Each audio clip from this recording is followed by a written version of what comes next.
Vous avez bien fait de choisir la PES TV pour vous informer, mesdames, mesdemoiselles et messieurs.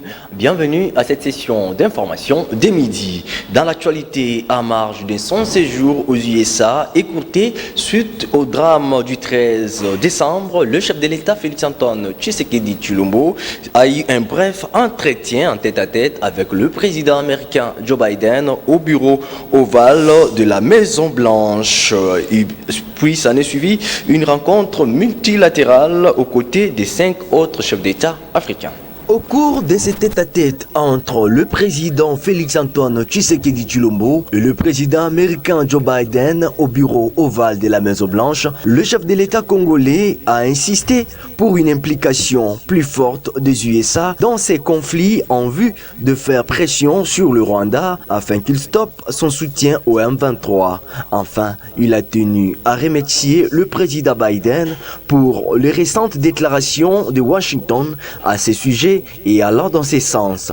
L'exploitation et la transformation des matières premières stratégiques en Afrique et en RDC en particulier ont été abordées par les deux chefs d'État. Les deux pays sont d'accord pour travailler ensemble dans un partenariat gagnant-gagnant au bénéfice de leurs deux peuples. Le président américain a quant à lui salué le leadership du président Félix Tshisekedi et son engagement pour la paix et la prospérité en RDC. Pour cause des deuils nationaux, le chef de l'État n'a pas participé ce mercredi soir au dîner de gala offert par le couple Biden à leurs invités venus au sommet de Washington. Et bien avant cet tête-à-tête avec le président américain Joe Biden, le chef de l'État Félix-Antoine Tshisekedi Tshilombo et son homologue zambien Hakainde Hichilema ont présidé la signature d'un protocole d'accord avec le secrétaire d'État américain Anthony Blinken qui prévoit la création d'une chaîne de valeur de matières premières pour la production des batteries électriques en mettant en place une industrie de transformation de ces matières stratégiques en République démocratique du Congo et en Zambie. Dans ces partenariats, les deux pays attendent des USA leur apport technologique et d'une part des investissements. Signalons que ce protocole d'accord a été signé respectivement par le ministre des Affaires étrangères de la RDC Christophe Lutundula et celui de la Zambie. Toujours dans l'actualité, suite au malentendu entretenu dans le dossier communière, l'inspecteur général chef des services de l'IGF, Gilles Alenguete, éclaire l'opinion dans les langues nationales. On les suit. On a côté car pari à l'État, ok? Ce qu'on a dit le Cambo bien. Pour nani ministre ya mine azolobate. Pour nani ministre ya mine parce qu'ils allaient actifs miniers. Moutou azana volé évaluation. Ezali ministère ya mine. Pour nani ministère ya mine ezolobate. Pour nani kaka ministère mokonde azotia makelele babwaki libanga na molili. Oyo ki azoganga ye wanande. Pour nani ministre ya mine azolobate. Ministre Amina Zolobate parce que le ministère des Mines n'est pas content de ce qui s'est passé dans cette affaire. Je vous dis la vérité. Pourquoi le ministère Amina Zolobate? Est-ce que l'actif minier est géré par le portefeuille?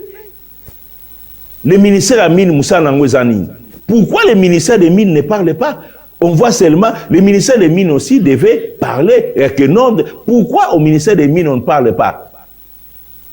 Pour un côté, ko brader oui bradage ya actif minier et salamina Jekamine et salamina Sodimiko, c'est un comportement dans certains miniers.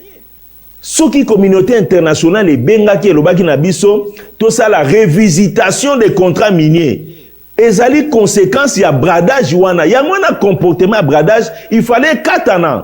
Il fallait souka. Si les gens veulent continuer à perpétuer bradage, il faut tout télémer la bango. Donc, pour na DG à communière, na conseil d'administration communière, ezwa zela ya kote kabapa wana, bazwa ki autorisation, ya ministère ya portefeuille. Ba komela ki ministère ya portefeuille à répondre par écrit le 1er septembre 2021, à répondre à Ipsi Bango, bote kabapa wana na 33 millions. Yé moutapé se bango autorisation wana, et la lettre existe. Vous me comprenez? La lettre existe. Yango bango batekela qui part wana. Donc, il ne faut pas tous voir makambo oyo ya venir ya mboka tous voir ngo lokola conflit moko ya ba X na Y conflit ezali wapi. Toujours dans cette lancée, sur invitation de l'Association nationale des établissements publics et entreprises du portefeuille, entendez ANAPE, l'inspecteur général de finances, chef des services, Gilles Alenguette Key, a fait une communication le mercredi 14 décembre 2022 à l'attention de mandataires publics sur la mise en œuvre de missions de contrôle a priori dans les entités publiques et recommande à ces derniers la bonne gouvernance et de s'acquitter régulièrement des impôts de l'État.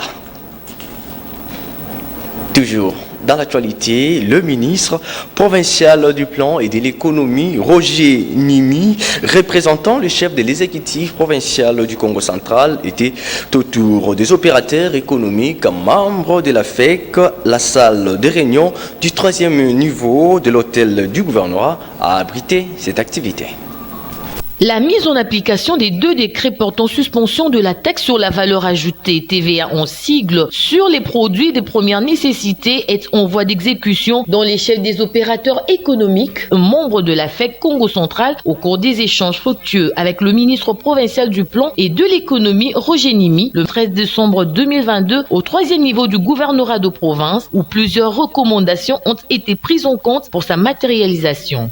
C'est un dialogue sincère, un dialogue franc qui a examiné sans complaisance tous les aspects, qui doit garantir à consolider la collaboration, les partenariats entre les gouvernements et les opérateurs économiques. Nous espérons que, évidemment, ça va donner les résultats escomptés. Nous sommes optimistes. L'atterrissage en douceur entre l'État congolais et les partenaires de la FEC constitue un ouf de soulagement pour le gouvernement provincial. Aujourd'hui, après la réunion, nos partenaires de la FEC ont pris l'engagement de sensibiliser leurs membres pour que dans 48 heures ou 72 heures, qu'il y ait exécution des 2 décrets pris par le Premier ministre depuis le 14 octobre cette année. Donc c'est une réunion qui a rassuré mon ministère et je crois que nos partenaires de la FEC vont quand même s'exécuter sans détruction. Et c'est l'occasion aussi pour moi de remercier et les féliciter pour cet esprit-là managérial. À la question d'actualité sur l'état actuel de la route Matadi-Kibala, qui coïncide avec cette mesure de la TVA, la société civile réagit. Nous croyons que déjà le gouvernement au niveau national prend des dispositions parce que cette route est très importante, c'est une importance capitale parce que nous sommes déjà pendant la période de fête, donc je sais que les stocks qui sont là ne vont pas s'épuiser, mais aussi que les autorités prennent des dispositions pour que cette route soit réhabilitée le plus rapidement possible. Le chef de l'État congolais, autant que le gouverneur de province Dr Guy Bandundungidi, prône l'amélioration du social de la population de la RDC, surtout en cette période de festivité. Quittons le Congo central pour la partie est de la République démocratique du Congo. En rapport avec le programme de développement local des 145 territoires, les populations du village Lugadé en territoire du Roumou dans la province de l'Ituri ont désormais accès aux services sociaux de base tels que voulus par le chef de l'État Félix-Antoine Tshisekedi Tshilombo. Ces reportages nous finissent des détails quant à ça. Dans le cadre de l'exécution des travaux du programme de développement local de 145 territoires, le village Lugadé, dans la chefferie de Basili, sera doté dans les tout prochains jours de 2 nouvelles infrastructures socio-économiques de base, dont une école primaire et un centre de santé. Les populations et travailleurs au sein de ces sites louent vivement cette détermination du chef de l'État, qui est celle de redorer les blasons ternis dans le secteur de la santé et de l'enseignement en province de l'Ituri. Je remercie ardemment le président de la République parce qu'il a pensé à nous en nous offrant cette opportunité d'emploi qui sort plusieurs jeunes du chômage. Et nous, femmes, nous nous engageons à accompagner ce projet du gouvernement congolais pour sa réussite intégrale.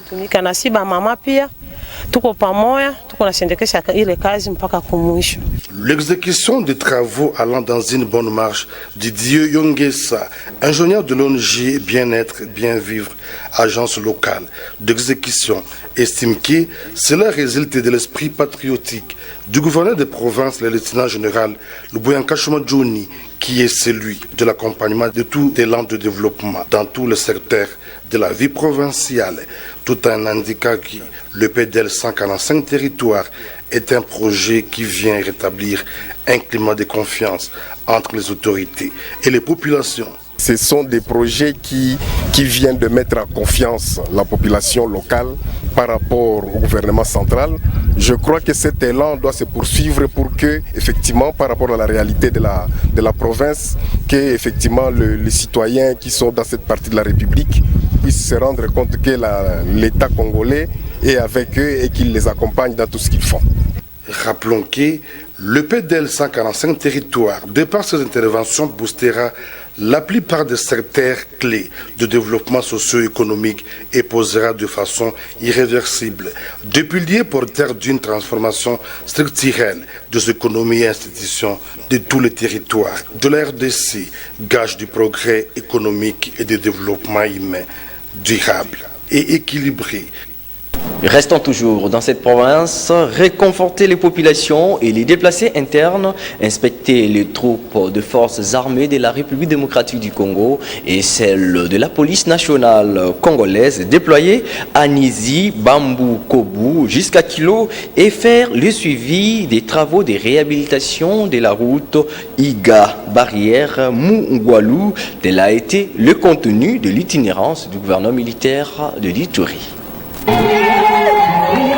Sous une pluie battante, le gouverneur militaire et commandant des opérations en Ituri, le lieutenant général Luboyanka Johnny, a pris son bâton de pèlerin en mission d'itinéraire sécuritaire à Centrale Solenyama, Nizi, Bambou, Kobu jusqu'à Kilo Eta, en territoire de Djougou et d'Irumu. Deux zones pacifiées sous l'état de siège il y a de cela 8 mois. Pendant les meetings populaires, un seul message, l'éducation sur la paix, pour la réconciliation communautaire et le développement à travers le programme de 145 territoires, l'œuvre du chef de l'État, Félix Antoine Tshisekedi Tshilombo. Hakuna ta communauté moya mubaya muituri. Kitu ya munene mimi napenda kuwaonesha. Msifate ile marumeur. Tunasikilizana? Ndio. Tunasikilizana? Ndio. Tukikale muamani, tutafanya kazi, tutapata pesa na maisha itakuwa mzuri. Tunasikilizana? À Solenyama, le commandant des opérations militaires en Ituri a appelé la population à regagner leur domicile sans moindre crainte, car tout est mis en œuvre pour protéger et mettre hors d'état de nuire les ennemis de la paix. Hakuna namna ya kusema wengine baende, wengine babakie, ou bien wengine babakie, wengine baende. Tuko baiturien. Sasa angalia, mnapigana, watu wanakimbia mpori. Sasa kupigana watu walipigana njoo yani. Juu wakimbia mpori. Watoto yetu watatuliza siku moja papa. Sasa shie huku kwetu Ituri hapa Solenyama ni paka Bukovu mpaka tuwane siku yote. Watatuliza. Jue nini atonye mambo ya watoto. Furaha ya baba yote ni kama narudia kwake anaona watoto yake wanacheka. Sasa mnaurudia kwa nyumba mnakuta watoto beko nashikia basasi nalia hapa. Mipanga inatembea huku. Cette première visite dans ces contrées est saluée par la notabilité locale de Djougou. Le bilan est positif parce que avant l'avènement de l'état de siège, vous savez que la population de cette contrée vivait dans la brousse. Nous avons passé des moments très difficiles. Aujourd'hui, et grâce au bon sens, à la bonne volonté du gouverneur, la population est revenue vivre dans son milieu habituel et la population est en train de vaquer librement ses occupations. Fin de cette session d'information, c'était une édition d'Eldad Maleki réalisée par les jumeaux Mbala sous la supervision d'Énergie Lelo. D'ici là, portez-vous bien et restez branchés sur la PES TV et ne marquez surtout pas le grand rendez-vous de 19h pour la grande édition du journal. Au revoir.